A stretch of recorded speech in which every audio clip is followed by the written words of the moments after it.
20 सितंबर बुधवार, ऋषि पंचमी। जानिए पूजा विधि और व्रत कथा। भाद्रपद माह में शुक्ल पक्ष की पंचमी तिथि को ऋषि पंचमी व्रत रखा जाता है। इस साल ऋषि पंचमी का यह पर्व 20 सितंबर को है। मान्यता के अनुसार यह दिन विशेष रूप से भारत के ऋषियों का सम्मान के लिए समर्पित है।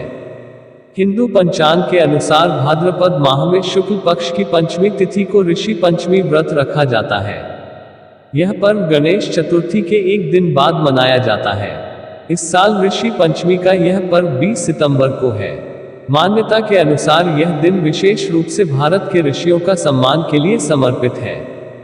ऋषि पंचमी के दिन ब्राह्मणों को दान दक्षिणा देने का बड़ा महत्व है। साथ ही ऋषि पंचमी के दिन व्रत करने से जाने अनजाने में हुई गलतियों से भी माफी मिल जाती है। ऐसे में चलिए जानते हैं ऋषि पंचमी व्रत के बारे में सभी जरूरी बातें। ऋषि पंचमी का महत्व। ऋषि पंचमी का दिन मुख्य रूप से सप्तऋषियों को समर्पित है। धार्मिक कथाओं के अनुसार ये 7 ऋषि हैं: वशिष्ठ, कश्यप, अत्रि, जमदग्नि, गौतम, विश्वामित्र और भारद्वाज। साथ ही मान्यता है कि इस दिन गंगा स्नान करने से सभी प्रकार के पापों से मुक्ति मिलती है और सप्तऋषियों का आशीर्वाद भी प्राप्त होता है। ऋषि पंचमी 2023 मुहूर्त। पंचांग के अनुसार पंचमी तिथि की शुरुआत 19 सितंबर दिन मंगलवार को दोपहर 1:43 से होगी। इस तिथि का समापन 20 सितंबर को दोपहर 2:16 पर होगा। उदया तिथि के अनुसार ऋषि पंचमी का व्रत 20 सितंबर को रखा जाएगा। ऋषि पंचमी की पूजा का मुहूर्त सुबह 11:19 से 1:45 तक है। ऋषि पंचमी व्रत विधि। 20 सितंबर को ऋषि पंचमी वाले दिन सुबह जल्दी उठकर स्नान आदि से निवृत्त हो जाए। इसके बाद घर और मंदिर की अच्छे से सफाई करें।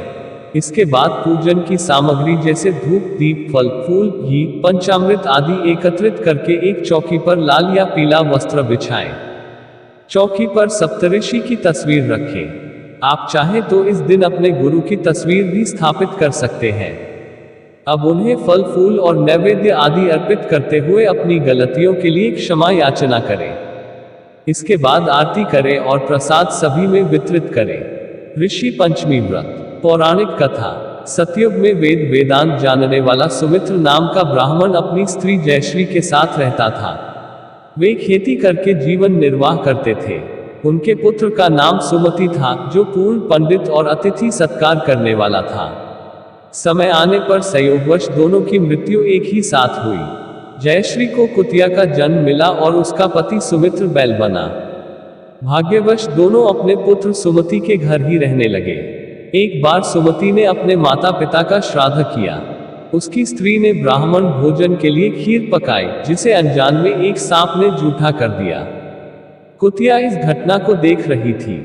उसने यह सोचकर कि खीर खाने वाले ब्राह्मण मर जाएंगे, स्वयं खीर को छू लिया। इस पर क्रोध में आकर सुमति की स्त्री ने कुतिया को खूब पीटा। उसने फिर सब बर्तनों को स्वच्छ करके दोबारा खीर बनाई और ब्राह्मणों को भोजन कराया और उसका जूठन जमीन में गाड़ दिया।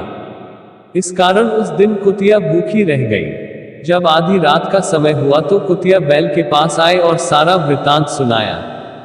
बैल ने दुखी होकर कहा, आज सुमति ने मुंह बांधकर मुझे हल में जोता था और घास तक चरने नहीं दिया।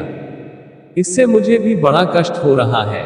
सुमति दोनों की बातें सुन रहा था और उसे मालूम पड़ गया कि कुतिया और बैल हमारे माता पिता हैं। उसने दोनों को पेट भर भोजन कराया और ऋषियों के पास जाकर माता पिता के पशु योनि में जन्म लेने का कारण और उनके कल्याण का उपाय पूछा। ऋषियों ने उनके उद्धार के लिए ऋषि पंचमी का व्रत करने को कहा। ऋषियों की आज्ञा के अनुसार सुमति ने विधि पूर्वक श्रद्धा के साथ ऋषि पंचमी का व्रत किया, जिसके फल से उसके माता पिता पशु योनि से मुक्त हो गए। आपकी हर इच्छा और मनोकामना पूरी हो, हम ऐसी प्रार्थना करते हैं। ज्योतिष शास्त्र से जुड़ी जानकारी के लिए कृपया आप हमारे YouTube चैनल को सब्सक्राइब करें। जय माता दी।